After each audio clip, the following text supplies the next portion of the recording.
This is Cruise News Today with Doug Parker. Good morning. Here's your cruise news for Monday, December 11th. The journey of 3,200 miles has officially begun. After refueling and supplying up, Carnival Jubilee left Tenerife on Sunday afternoon and is bound for Nassau, Bahamas for a quick technical stop before she reaches Texas.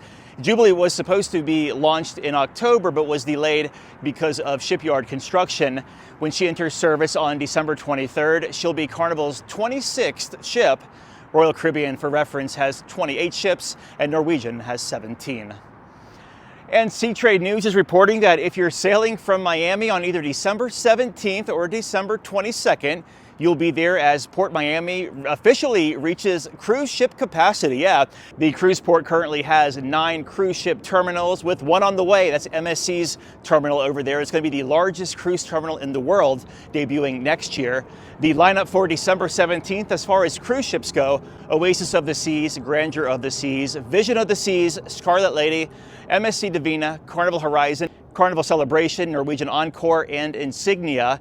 If you're wondering how those numbers stack up, it'll mean that the port will process 62,200 cruisers on December 17th and 49,500 on December 22nd. Big, big, big.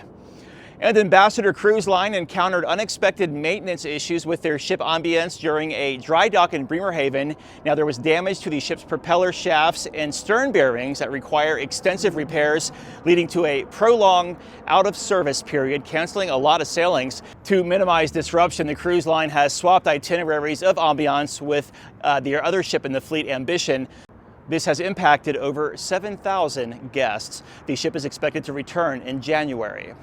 And cruise line stocks were mixed on Friday. Carnival Corporation up 1%, 18.11. Royal Caribbean also up 1%, 120.47. And Norwegian down 0.5%, 18.68. If you have a lead on a story, you can send it our way. tips@cruiseradio.net. Here from Las Vegas, I'm Doug Parker with Cruise News Today. Have yourself a great Monday.